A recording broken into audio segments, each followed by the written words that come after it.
Buenas tardes, queremos darles la bienvenida a un nuevo programa de Herencia y Coherencia, historias que cambian vidas. Es realizado por Cerval y es transmitido por Radio Universidad de Chile y por nuestro canal de YouTube, Cerval Centro de Desarrollo Sistémico. Hoy día, nuestra invitada es Magdalena Amenábar Folk, a quien entrevistamos hace unas semanas y quisimos realizar una segunda parte.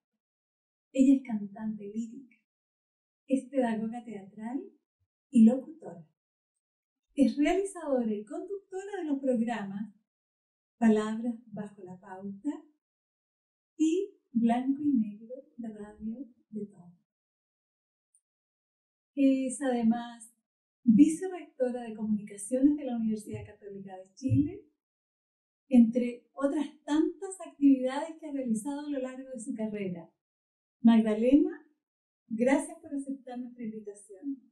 Bienvenida a nuestro programa. Oye, Magdalena, fuera de cámara me contaste que eres astróloga. A ver, a mí me sería difícil entender la vida sin las estrellas. Perfecto. Yo creo que la astrología es una herramienta. Y comprendo muy bien a la gente que podría no querer relacionarse con eso, pero hay una cosa que siempre ha sido importante para mí pensar, y es que los grandes de la humanidad siempre han tenido un astrólogo al lado. Perfecto. Porque la gente creo que teme del oráculo, y la astrología no es un oráculo. La astrología es una especie de mirada desde la energía del sol, de la luna, de eso con lo que convivimos nosotros todos los días, solo que comprendiendo cómo al alero de las estrellas el mundo se representa. Perfecto.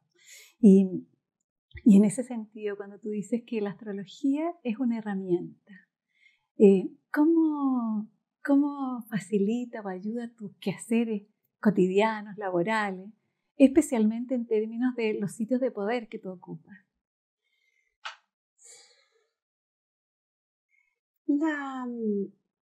Mira, yo lo digo medio en broma, medio en serio, pero cada vez que lo digo, que lo creo más profundamente. Yo creo que con la astrología uno se acostumbra a no pedirle peras al olmo. Perfecto. Es decir, cuando tú comprendes que alguien trae una energía mayoritariamente terrenal, por ejemplo, o, no sé, las características propias que trae un signo, que trae uno con una energía en ese signo o en el signo de tu luna. Hay cosas que tú no puedes esperar y hay cosas que sí puedes esperar. Okay. Hay toda una tendencia en la psicología empresarial en la que se trabaja con la astrología. Y en la que se trabaja con los enneagramas, porque cuando tú juntas a equipos que tienen una lógica energética, tú puedes desarrollar ciertas tendencias grupales en las que la gente se interacciona de una manera mucho más fluida, mucho mejor, mucho más sana. De pronto uno pone en una empresa, o yo hablo de una empresa, a veces que tuve una tremenda empresa, pero uno pone en los espacios de equipos a convivir gente que no tiene ningún tipo de relación, unos porque son muy veloces, otros porque son de proceso, otros porque son más lentos, y tú los pones a convivir y se producen a veces relaciones insanas. Es importante que si tú pusieras gente de una misma energía y lo pones a todo a trabajar en aquello para lo que te sirve esa energía, sería todo óptimo. Sin duda. Entonces creo que la astrología es una herramienta de vida. Sirve para comprenderse uno primero que nada. O sea, a mí me ha hecho grandes aprendizajes la astrología, porque además no solo se ve la foto del momento en que tú naciste, sino de lo que está pasando ahora en relación a eso. Perfecto. Y entonces muy bonito. ¿Y cómo llegaste a la astrología? ¿Cómo fue este interés de estudiarla? Yo creo que ella llegó a mí, más que yo a ella.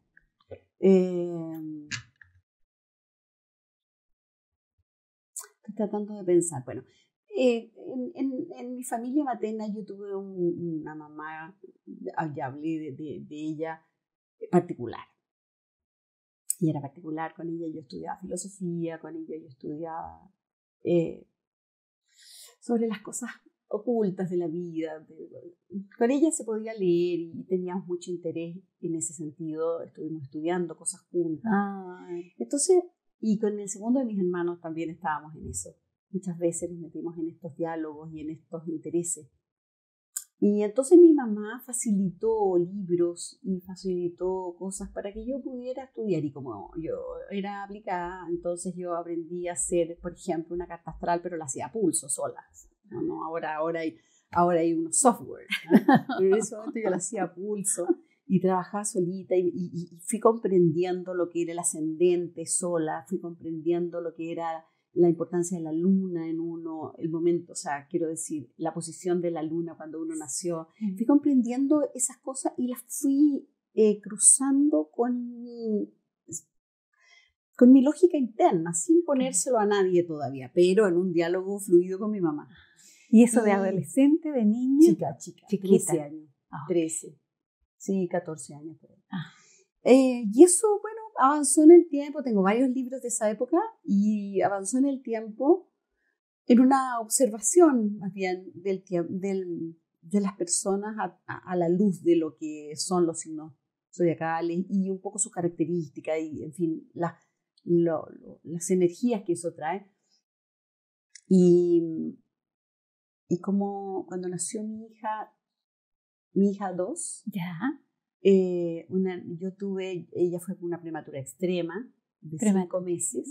Así que cuando yo pude volver a casa con ella, que eso fue después de 7 meses que estuve en la UTI con ella, ella no podía regular su temperatura solita, entonces yo la tuve que andar trayendo como si fuera un koalita.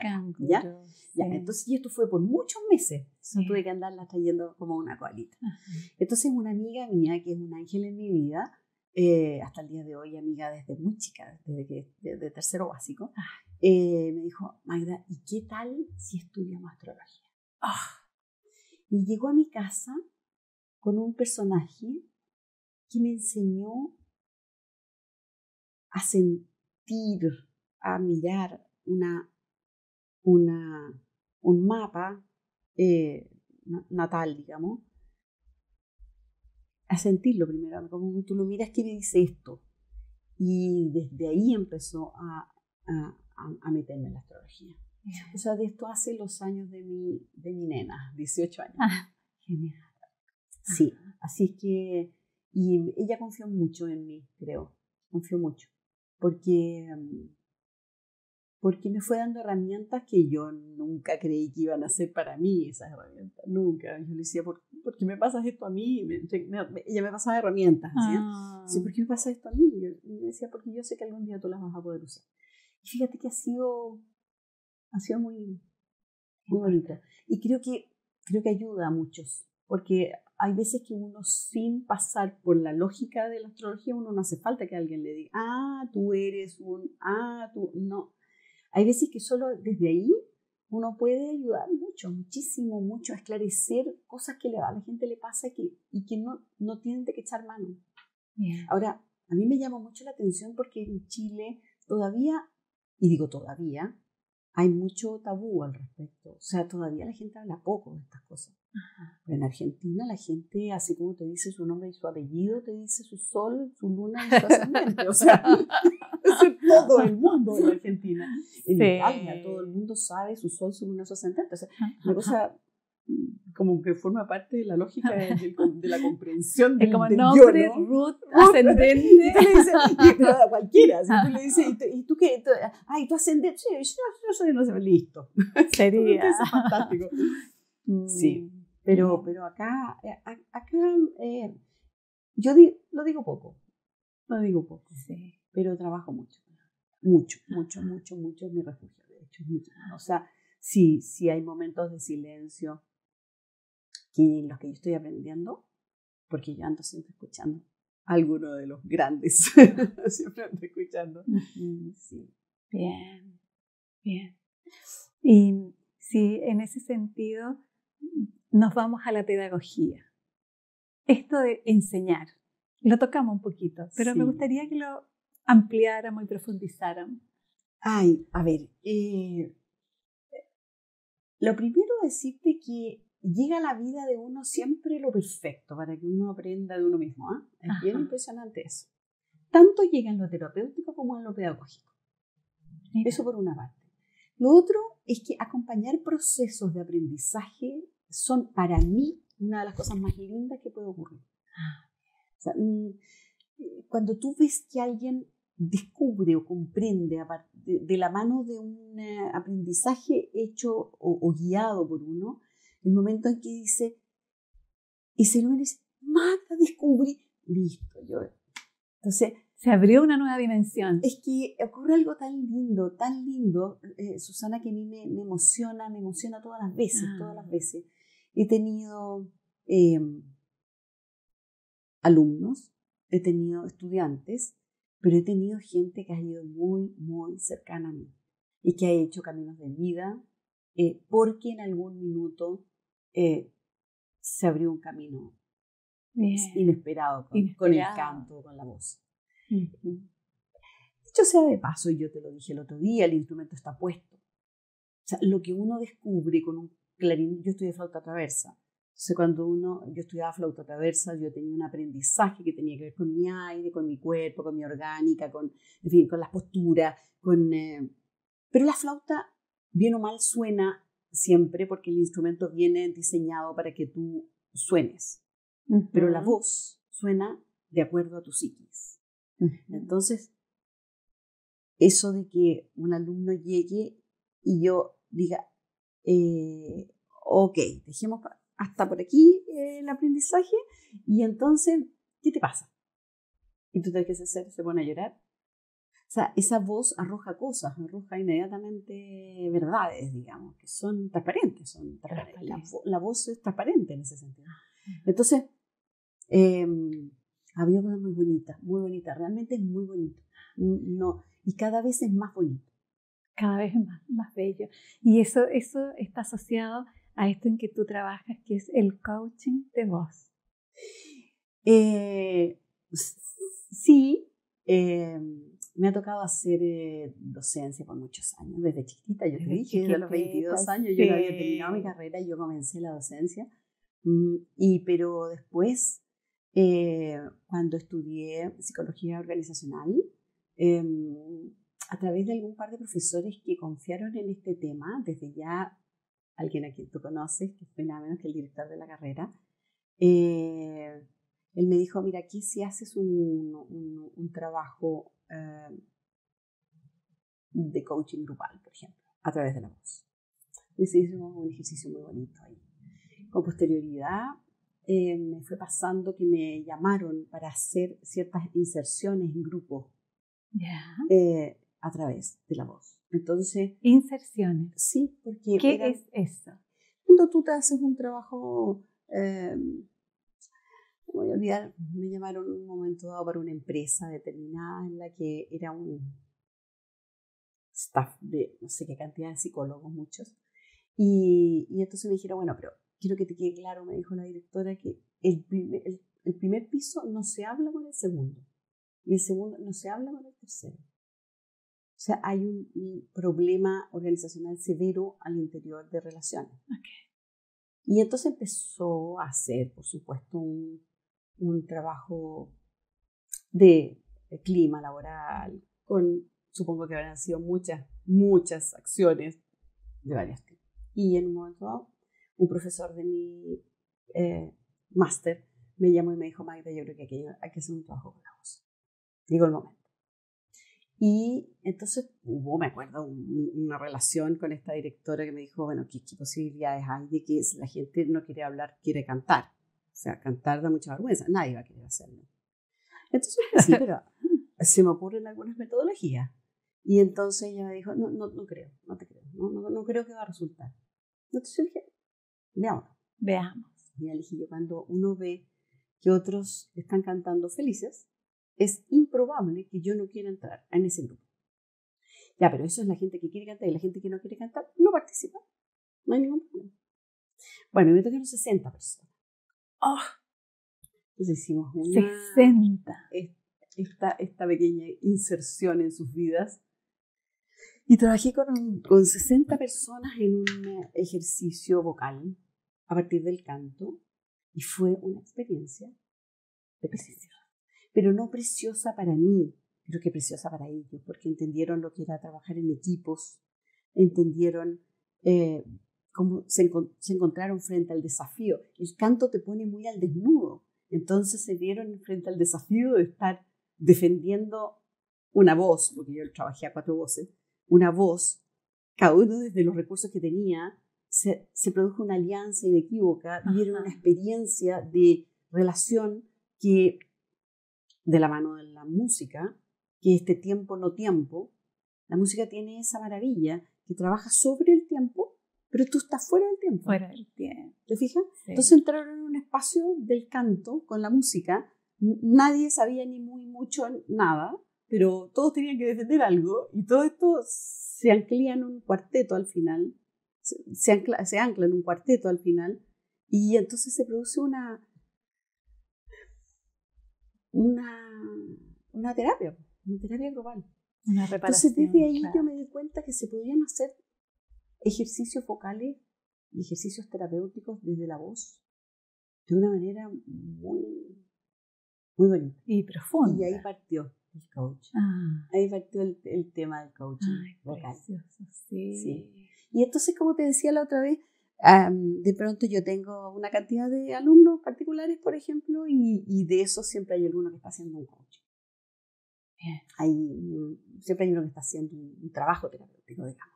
Se me ha llegado abogados, por ejemplo, gente que no lo pasa bien en sus carreras, que se ven muy exigidos, tienen que estar siempre presionados, y gente que finalmente dice, pero el costo a la vuelta de la vida es que sus voces se van a reemplazar.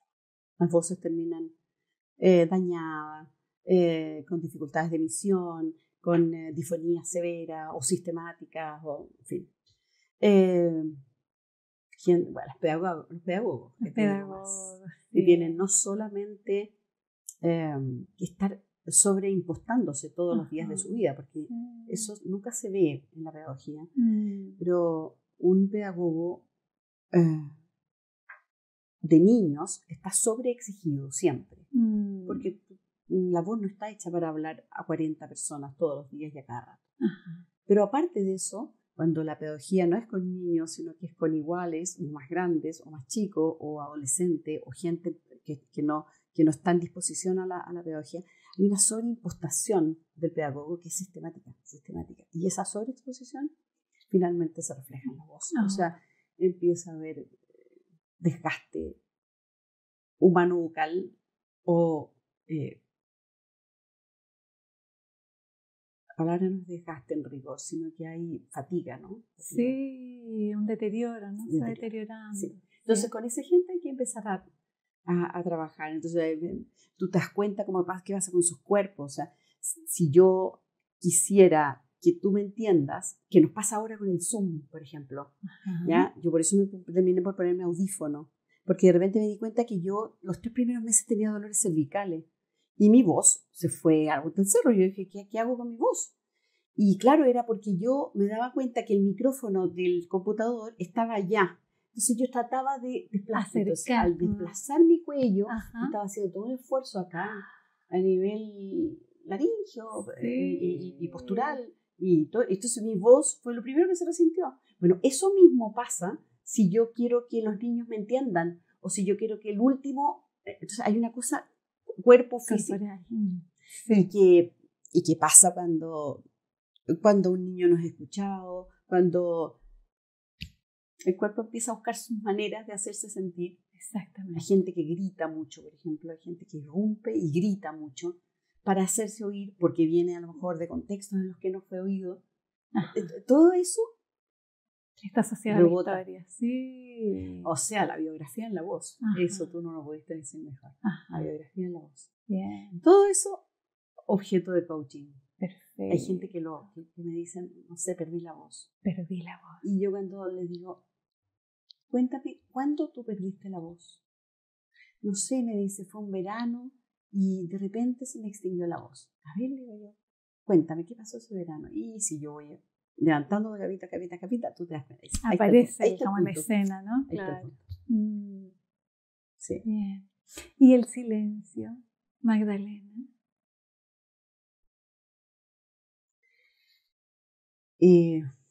Bueno, el otro día hablamos de lo necesario que es para el alma.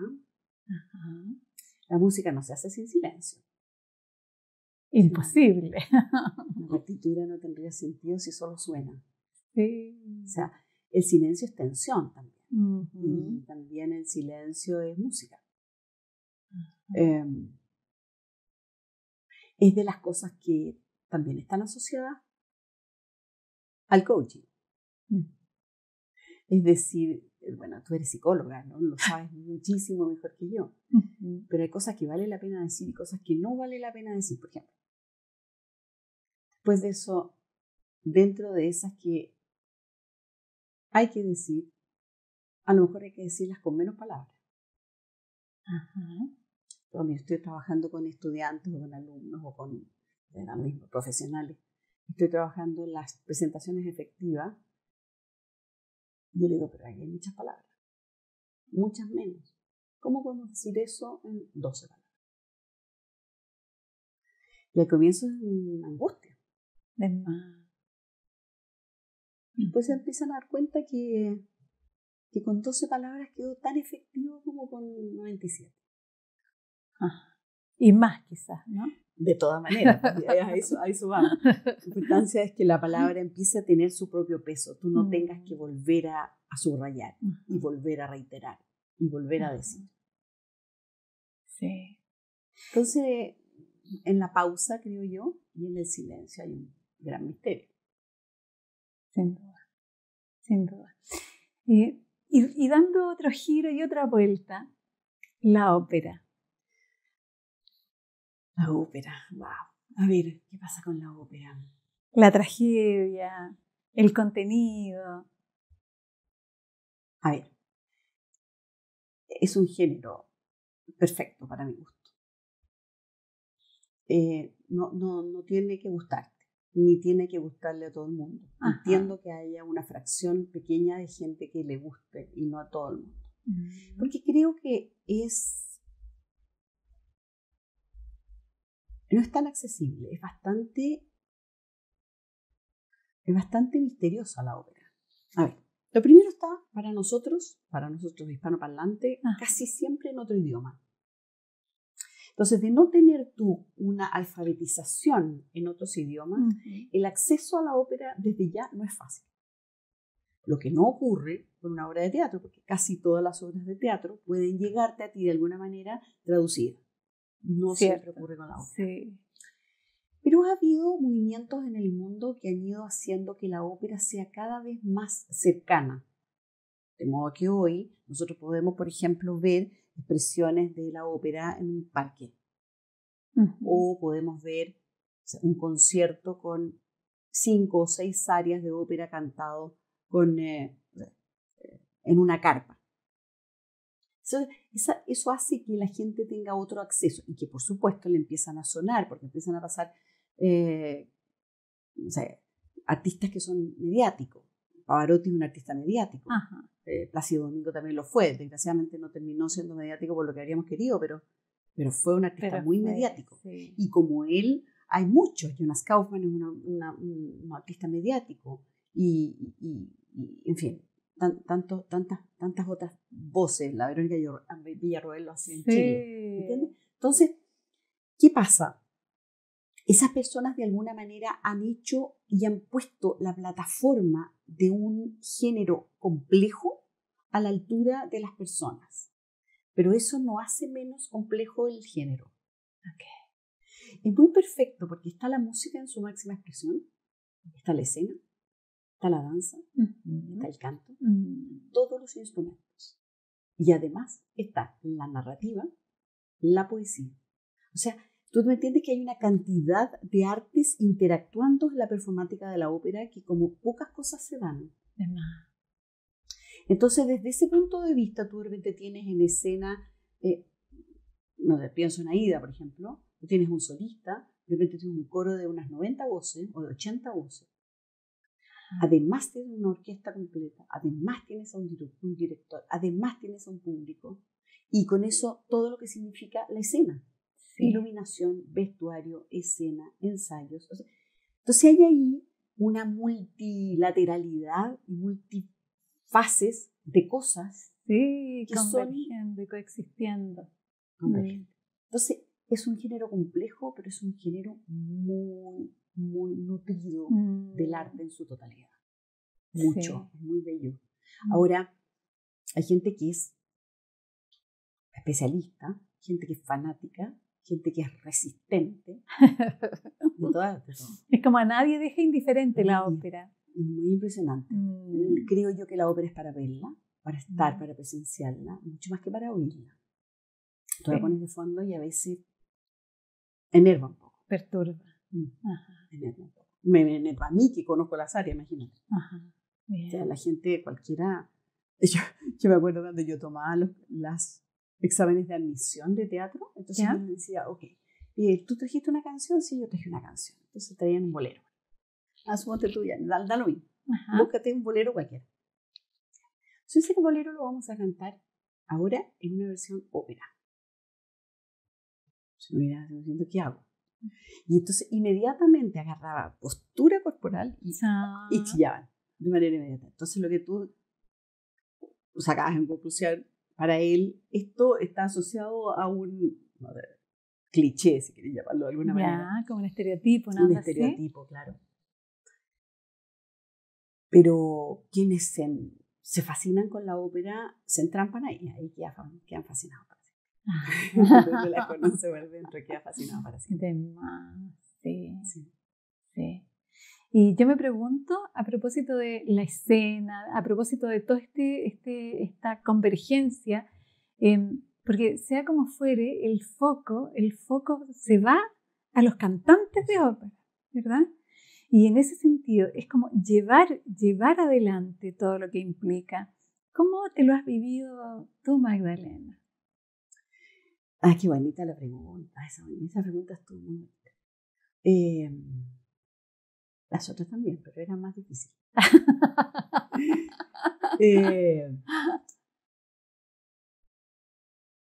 Todo el mundo espera el agudo de los cantantes. Como la máxima vibración. Espera el agudo de los tenores, el agudo de las sopranos. La gente va a la ópera a competir de alguna manera con eso. Entonces, hay un área que pueden haberla escuchado 1.000 millones de veces, miles de veces, pero cada vez que se termina de cantar esa área, viene un espacio de aplauso. Entonces, hay en eso códigos. Cuando el aplauso no es tan fuerte, cuando el aplauso no llegó. Entonces, todas esas cosas son importantes en la ópera, son códigos, digamos. Seguro. Los cantantes, delante te lo decía, de alguna manera la voz te pone muy desnudo en el escenario. Y uno puede tener un entrenamiento de cualquier porte, Susana. Estar todos los días en el escenario. Pero todos los días tu psique, tu ánimo, tu ser, tu persona está distinto. Por lo tanto, todos los días es un desafío nuevo.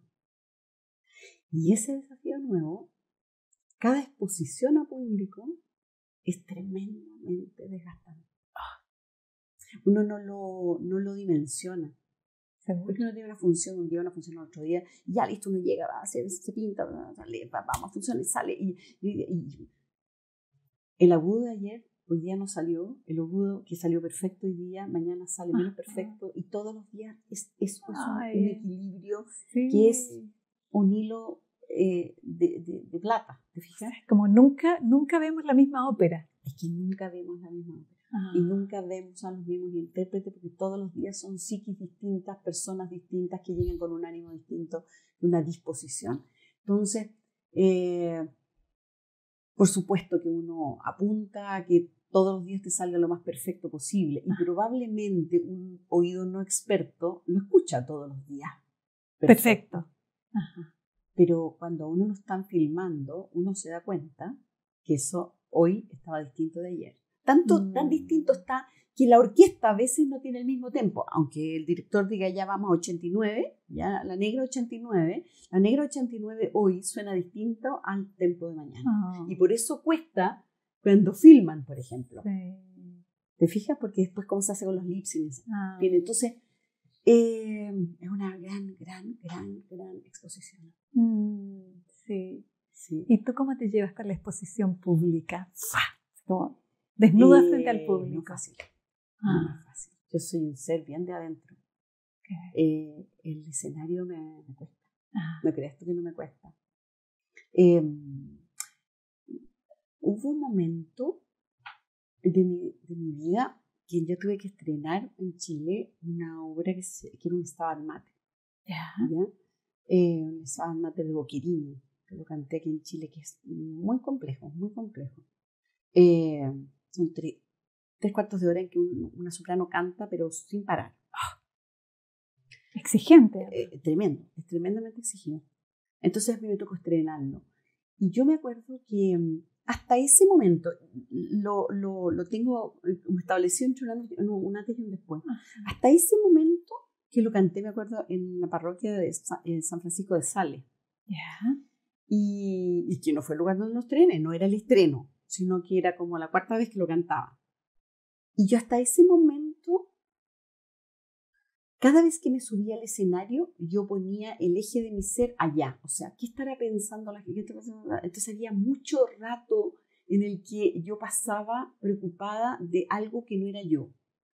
Y ese día yo descubrí que yo tenía que hacer, ¿te acuerdas que el otro día te hablaba yo de esto de irse al eje, no? Sí. Ese día yo descubrí que yo tenía que hacer en el escenario lo que yo podía hacer, porque no podía hacer más. Pero eso que yo hiciera era el todo por el todo mío. Tu máximo. Mi máximo. Sí. Entonces me pasó algo que es que hasta ese momento me importó siempre que se dijera. Y desde ese momento en adelante me pasó que no me importó más. No lo estoy diciendo de forma soberbia. Quiero decirlo, ya no era gravitante. Yo me daba perfectamente cuenta si yo me había dado al máximo, digamos, o no. Y estaba mi crítico interno perfectamente capacitado para decir esto salió bien y esto no salió tan bien. Entonces, ahí me empecé a ser un poco más amiga del escenario. Y ahí me empecé a sentir mucho más cómoda en el escenario, haciendo lo que mejor podía hacer. Genial. Sí. Es como interesante.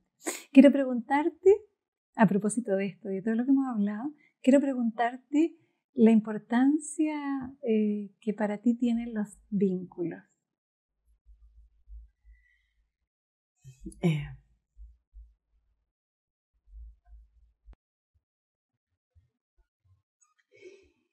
Lo que pasa es que primero que nada tengo que decir que los vínculos tienen tramos, o sea, hay vinculaciones que son maravillosamente tangenciales, es decir, a ver si soy capaz. Yo me acuerdo que mi mamá una vez hizo un símil muy lindo sobre los vínculos y lo hizo con una mesa de billar. Entonces me dijo, mira, hay seres que en la vida se topan con uno y parte cada uno para lados distintos y eso fue lo perfecto para que esa vinculación ocurriera, punto, y ya está. Y hay otros que se topan y como dos bolitas comienzan a ir van juntos. Y otros que se cruzan. Entonces yo me acuerdo que de repente me dijo, es muy bonito cuando, por ejemplo, tú sigues con una pelotita y cae una pelotita y cae la otra. Como esas parejas que se muere uno y después se muere el otro, ¿no? Que siguen juntos por la mesa de billar para siempre, ¿no?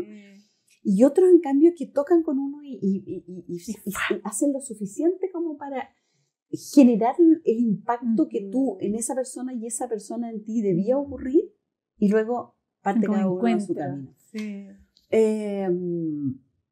En un tiempo que no es tiempo, porque uno dice, ¿cómo yo calibro, Susana, este espacio precioso de nada de tiempo que te conozco? y de lo mucho que siento que te conozco. Y otras personas que han estado tanto tiempo al lado de uno, que están vinculadas a uno, entre comillas, y no obstante con esas personas no está el encuentro, no ocurre. No ocurre. Entonces, siento que son como capas, ¿no? Que están esas personas que están periféricas a uno y que está bien que ocurran. Y están aquellas que van ayudando los procesos, que son los vínculos que para mí valen la pena. Vale la pena. Y que uno está eligiendo siempre. Aunque uno nace con un hermano, uno está eligiendo los vínculos. Sí, y en ese sentido, pensando en todo lo que hemos hablado astrológicamente, etcétera, ¿qué te llevó a ti a elegir la matriz materna, esta madre tuya? Dicen que uno elige los padres, ¿eh? Qué lindo es eso, ¿no? A mí me hace total sentido. A mí me hace mucho sentido lo que yo elegí de mi mamá. Mi mamá era una persona no tan parecida a mí, siento yo, en hartas cosas, o yo no soy tan parecida a ella en hartas cosas. Pero tenía una cosa asociada a la incondicionalidad muy fuerte. Y para mí eso es muy necesario. Tiene que ver con mi luna. Yo necesito esa incondicionalidad. No, ella era incondicional, tenía una especie de fuerte presencia. Y aunque no estuviera, estaba, digamos. Era muy incondicional. Era muy presente ella, pero no ahogante, sino que presente. Era un ser presente. Y mi papá era muy sensible. Mi papá era una persona sensible, una persona que entendía el mundo. Se lo sufría un poco también, ¿no? No sé, es que, ¿sabes lo que pasa? Que no sé si todas las personas cuentan la misma historia, no sé, yo sé positivamente que mis hermanos no cuentan la misma historia. Es como la ópera, es como que todos tienen mamás y padres distintos, ¿no? Exactamente. Independiente que sean hermanos. Y además que de repente uno habla vamos a imaginar, de una experiencia que vivimos en forma conjunta, y uno mira y dice, no fue lo que yo vi, no tenía nada que ver, lo interpreté de otra manera. Sí. Entonces yo he interpretado un cruce muy importante con mis papás. Es que a mí me han pasado cosas muy bonitas, Susana, muy bonitas. A ver, compartamos. Muy mágicas. Veámosla. Me voy a contar esto. Esto es una infidencia. Mi papá estuvo a punto de casarse y finalmente no se casó con una persona X determinada. Y esa persona se fue de su vida. Y bueno, yo te conté que yo me dediqué a la música antigua, con lo que yo he viajado mucho con el canto. Conozco parte importante de Latinoamérica, he viajado a Europa, he cantado mucho en gira. Mucho, sí. Y en un momento dado fui a dar yo, por una circunstancia absolutamente impensable, Susana, me iba de gira yo a Colombia.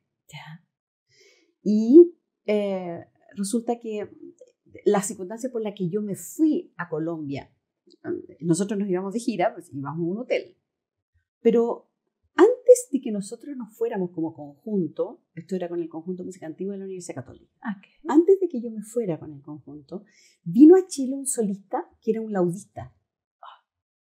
Y este laudista, en fin, dio una clase magistral, yo lo ayudé porque era con música inglesa, así que hicimos una muy buena vinculación. Perfecto. Una bonita vinculación. Entonces él dijo, mira, cuando ustedes se vayan a Colombia, no se vayan a un hotel, no tiene sentido, yo tengo donde alojarlo, váyanse a mi casa. Genial. Y nosotros éramos un conjunto pequeñito, entonces sonaba bonito. Lo que tú no te esperabas para nada era que él no nos iba a alojar propiamente en su casa, sino que él tenía en un cerro en Colombia, había una casa que era la de él, con su señora, otra que era de la hermana de la señora, de la otra hermana de la señora, y otra casa que tenían de alojados. ¿Ya? Bien. Ahí estaba todo bien. Todos fuimos a dar allá, y resulta que cuando nosotros llegamos allá, entonces el director dice, ya, entonces ¿quiénes van a dónde? Y él dice, la Magdalena se viene conmigo. Y los demás se van, una allá, otra allá, otra allá. Listo. Y yo me fui para no. Y yo entré a esa casa, Susana, y yo dije, esto está donde yo lo habría puesto. Y yo lo verbalicé, Susana, yo dije, esta casa es y está como si yo hubiera diseñado esta casa. Qué lindo. Tenía unos niños chicos de la misma edad de mis niños. Entonces él estaba solo y su señora andaba fuera de Bogotá. Entonces yo vi la foto de su señora y le digo, qué linda es tu señora, le digo yo. Entonces me dice, sí, me dice, no sé qué, y yo cuando te vi a ti de lejos, te encontré muy parecida a él. Ya, te lo dejo ahí la historia. Pasaron los días, fui a un ensayo, que nos dimos muchos conciertos con un ciclo que se llamaba La música en los templos. Entonces eran 8 templos distintos, una cosa muy linda, de música medieval. Y llegó el último día y la hermana mayor me dice, bueno, Magdalena, me dice, quiero hacerte una pregunta antes de que se vayan. ¿Qué eres tú de Juan Eduardo Amenábar? Yo le digo, hija, le digo yo así, es mi papá. Yo todavía, es mi papá. Y todos se quedaron mirando, digo, silencio. Bueno, yo había ido a dar a la casa de la hija mayor de la esposa, de la que fue casi esposa de mi papá. Y eso fue porque la vida hizo así. Pero ellos no lo eligieron, ni él lo sabía tampoco. Mira tú esto se repite. Una sincronía, pero... Entonces, claro, es que entonces tú serías nuestra casi hermana. Son amigos míos hasta el día de hoy, sí. ¿no? Tú te darás cuenta que ahí pasó algo. Pero, o sea, algo que uno dice esto, es como mágico. ¿Te fijas? Sí. Bueno, pero ahí no viene la historia. Yeah. Todo esto dio la vuelta, y mi hija, la última hija, la que tuvo la prematura extrema, a la vuelta de la vida, entró al colegio. ¿Quién crees tú que fue la primera amiga de ella? La nieta de la casi señora de mi papá, que es amiga. ¡Qué potente! Entonces, tú me entiendes que ahí hay algo que tú dices, no, es que esto no es porque sí. Entonces tú dices, ¿qué es lo que tú elegiste en tus padres? Sí, pero es claro que yo tenía que estar ahí. Ajá. Y como eso, Susana, tengo muchas historias. Mi primera jefa, cuando mi mamá me estaba esperando a mí, mi mamá era actriz. Y yo les conté a ustedes que yo era un gol. Entonces mi mamá, obviamente cuando yo estaba de 4 meses o 5, ya se le notaba la pancita. Eso no pasa con el primero, pero sí con el quinto. Y ella estaba actuando. Entonces había una actriz que tuvo que reemplazarla. Y ella pasó mucho tiempo trabajando con esa actriz. Mucho tiempo. Bueno, después la dejó de ver porque las compañías son así, se deshacen, en fin. Esa fue mi primera jefa. ¿Me entiendes? Entonces, y yo decía, ¿por qué estoy acá? O sea, yo estoy en la Universidad Católica por ella, básicamente. ¿Me entiendes? Y entonces todo es así. Y yo no creo que esas cosas. Entonces, hay una experiencia en lo personal que siento que hay muchas cosas que hicieron así con mis padres, en mí. Sí. ¿Te fijas? Lo actoral y lo musical, y también la ingeniería, y también los idiomas. Entonces, todo eso se cruzó, se fue cruzando en mi camino, y se ha ido cruzando con las personas que ellos conocían, con los destinos que ellos eligieron. Se ha ido cruzando en todo momento. Entonces, me he ido topando con esa gente y ha sido muy bonito. Así que yo creo que elegí bien. Genial. Magdalena, y yo me doy cuenta que tú tienes un interés muy genuino por ayudar a otros.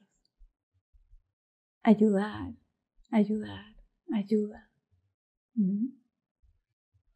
Te lo voy a explicar desde la astrología, pero no te lo voy a explicar desde ahí. Mira, nuestros radioescuchas estarían felices que lo explicaras desde distintos prismas.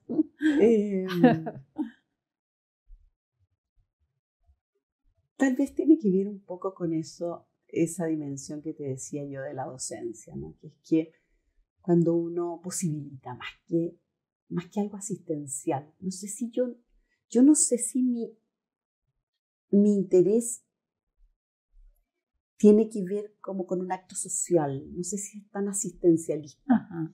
Creo que a mí me gusta la ayuda cuando tú posibilitas, más que cuando das. Salvas. Más que cuando tú regalas, porque mañana puedes no regalar. Sí. Sino que es la sensación de que yo te brindo una herramienta para que tú con esa herramienta puedas hacer algo. Ajá. Y eso me gusta mucho. Y cuando me proponen desafíos que tienen que ver con ayudar, y tienen que ver con eso, que es, no sé, hagamos algo porque los niños vuelvan a ser felices. Hagamos algo porque los niños vuelvan a sonreír. Hagamos algo a través de la pedagogía, o del teatro, o de las artes. Pero algo que deje una huella. Creo que desde ahí me interesa. No sé si yo me veo haciendo una labor de asistencia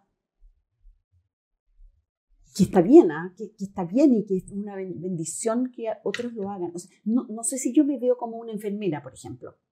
Tal vez no es esa mi labor. Ajá. Pero en cambio sí me veo asistiendo a un ser que está muriéndose. ¿Te fijas? Sí. Entonces, creo que a lo mejor la herramienta puede tener que ver más con contención y no tanto con ayuda. Ajá, sí. O con posibilitar o mediar, que no tanto con asistir. No sé si es muy sutil la diferencia, pero cada uno de donde puede, digamos. Sí. Y yo creo que traigo herramientas en ese sentido, más que, no sé, más que ir a ayudar a los abuelitos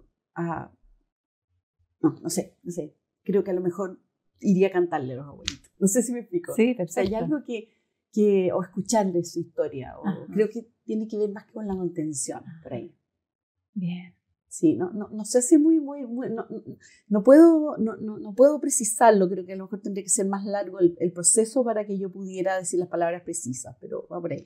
Por ahí es como para ti es mucho más orgánico generar espacios donde las personas puedan desarrollarse en términos de su potencial. Por ejemplo, ¿verdad? y porque además cuando tú estás con alguien y tú escuchas profundamente, ¿te acuerdas cuando el otro día hablábamos de la escucha? Cuando tú escuchas a ese alguien en su historia, en su contexto, en su lógica, a veces uno aprieta una tecla y algo se genera, es generativo, ¿me entiendes? Entonces, es desde ahí que creo que uno puede hacer algo.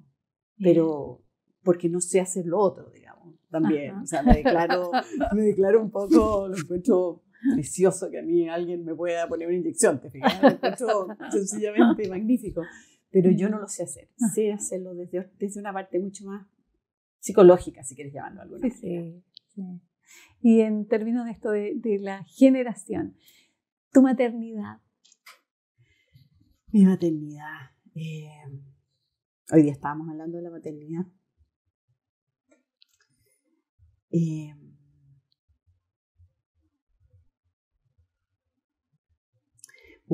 Qué amplio, ¿eh? Sí. Qué amplio.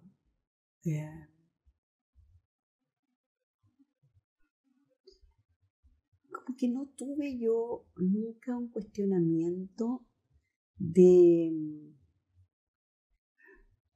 Primero, decís que eso como, yo espero tener un hijo. No sé. De repente llegó un hijo y feliz. Bien. Canté con él hasta 4 días antes que naciera. Y feliz, o sea, fue como un parto feliz. En todos los sentidos. Me sentí siempre bien, fue muy placentero mi primer embarazo. Primero. Y después me aboqué mucho a esa maternidad sin ser lo único que yo hacía, porque yo seguí cantando, me estaba estudiando, estudié también diseño de paisaje entre medio, seguía ejerciendo el canto, la docencia, o sea, hubo ahí harta presencia, porque todo eso lo hacía dosificadamente, pero lo hacía. Ajá. Y nunca me cuestioné por qué no venía otro hijo. Yeah. Y no venía otro hijo. Hasta que 9 y medio años después vinieron 2 juntos. Ya. Entonces me aparecieron 2 hijos. Me apareció una maternidad Imagínate. de gemelas. Entonces, lo que había sido lo otro, que era un parto feliz, en el otro yo, tú me entiendes, no me enteré de nada, yo fui feliz. Toda la vida estaba como rozagante. Pródiga, feliz. Esto fue todo al revés. Yo debo haber tenido 2 semanas o 3 semanas de embarazo y yo tenía panza. Se expresaron así, pero maravillosamente. Y yo, Susana, me acuerdo que me cuestionaba si entre mi pieza y el baño yo llegaría. Porque todo era... Otras distancias, todo era inmenso para mí. Era un agobio. Era así como, ¿qué voy a hacer? Entonces yo decía, ya no importa. Pero yo estaba llena de conciertos. Entonces yo decía, no importa, de aquí a abril voy a sacar los conciertos adelante.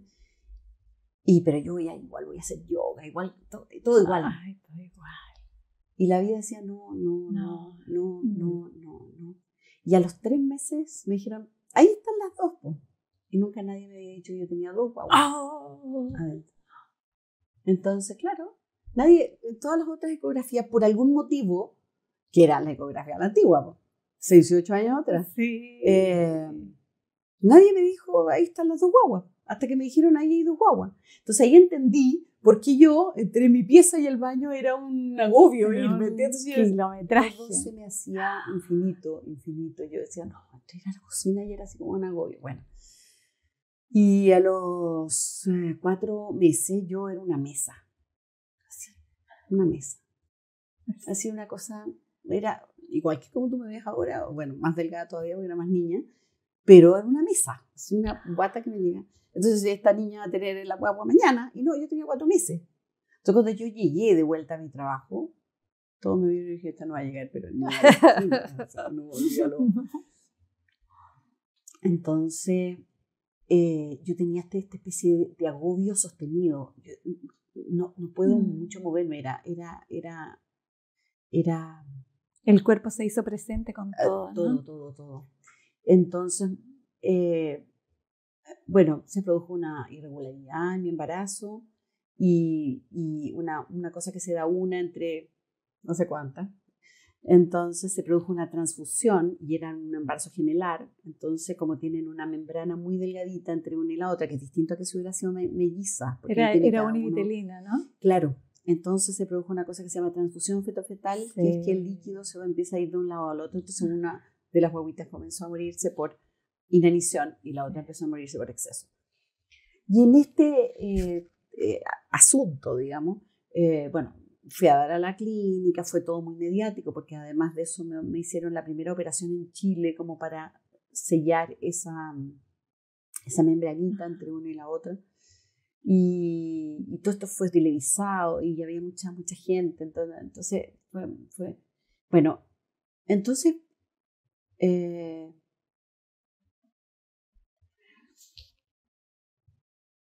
hasta que llegó el momento que tuve que tener estas guaguitas, pues. En realidad la vida separó el proceso solo, digamos, ¿ya? Pero lo que quiero decirte es que yo nunca dudé, fíjate, algo muy extraño. Y a mí en todas partes me decía, tú te puedes morir ahora, y tus hijas también. De hecho, me lo dijeron. O sea, cuando yo entré a la clínica y me dijeron, firme, que usted se puede. Sí. Y si usted se muere, y las probabilidades son que se mueran las 3, que se mueran 2, que se mueran 1, o que se mueran 1. Entonces pasó todo lo que mejor podía pasar. Pero siempre estuve muy segura. Y el único momento que yo perdí la seguridad y que recuerdo que tuve una percepción de pánico, y siempre he tenido la sensación de que eso pudiera haber impactado a mi nena, porque de verdad que mi nena no la veo fácil, ¿ya? Sí. Yo la veo viva y sana y preciosa y sin ningún... sin secuelas, ¿no? Porque los prematuros extremos tienen muchas secuelas. Y ella no tiene secuelas, no tiene ninguno de los déficits con los que se quedan los prematuros extremos. Ella fue... Pero creo que pasó todo lo que mejor tenía que pasar salvo cuando se me rompieron las membranas, que hubo un momento que ya mi cuerpo dijo, no quiero más. Y claro, ella tenía 5 meses, un día, y tuvo que nacer nomás. Entonces ahí se murió una y quedó ella viva. Pero se agarró a la vida, mira, de una manera preciosa. Y lo lindo, yo no te digo que yo no pasé pánico, porque ahí sí que pasé pánico. Yo dije, se me van a morir. Y ahí yo tuve pánico. Por primera vez en mi vida, yo creo que sí. Ahí tuve miedo. Miedo de que se muriera. Bueno, pero se fue una al cielo y la otra quedó acá. Pero yo te diría que la que quedó acá es claro que está iluminada. O sea, es claro que ella viene empujadita. Y lo otro, pasó todo lo mejor que podía pasar respecto de ella. Todo era bendito, era todo hecho con la mano de Dios. Y por último, ahí la tienes hablando 3 idiomas. La niñita que partió, notable. O sea, estuvo en la UTI hasta el infinito, yo también. O sea, era todo drástico y no obstante perfecto. Porque era, aún en lo precario, era perfecto. Lo mejor. Nos topábamos con las personas perfectas, todo fue dándose. Como salió esto en televisión, porque la operación nos llegaban apoyo, ayuda, cariño, cartas, mensajes, bendiciones, mira, todo para ella, todo. Y entonces desde ahí yo pude hacer una contención súper fuerte con otras mamás que lo pasaron muy mal estando en la UTI, porque había otras mamás con guaguas en problemáticas mucho más precarias todavía. Seguro. Y una mamá de quintillizos. Así que, pero salió con sus 5 niños. Salió con toda la familia. Entonces, claro, tuve estos 2 extremos. Este primer embarazo que fue maravilloso y que fue perfecto. ¿El primero era femenino o masculino? Niño. Y él pesó 3 kilos 990, casi yo le digo como una oferta, porque es como casi 4 kilos. Y él era dichoso, así, y además era pleno, pródigo, en todos los sentidos. Un sol de niño. Y después esta otra que fue como donada. Y ella es niña. Sí. Fue donada de Dios y ya hasta el día de hoy. Todo como que se le va dando, se le abren los caminos así. Entonces yo digo, está bien con ella, la otra de atrás. Bien acompañado. Que la cuida. Sí. Dialogamos mucho con la otra. Genial. Magdalena, estamos terminando nuestra entrevista. Se pone tan densa la entrevista.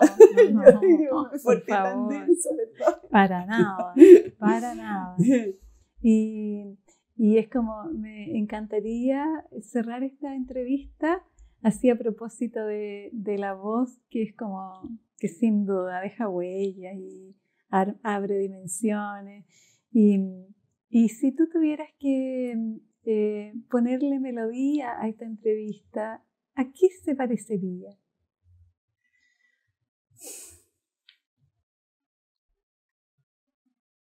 Esta entrevista podría ser una preciosa melodía de Brahms. Brahms tiene una cosa que es poética, romántica. Cuando digo romántica, significa en el tiempo del romanticismo se hablaba del Sturm und Drang, es decir, del tormenta y pasiones. Y él fue uno de los mejores exponentes. Es poética, es bella, es tormentosa y llena de intensidad. Perfecto. Sí. Sería una melodía de Brahms. Genial, la pondremos. Muchas gracias, Magdalena. A ti, Susana, un gusto entrevistarte. Gracias.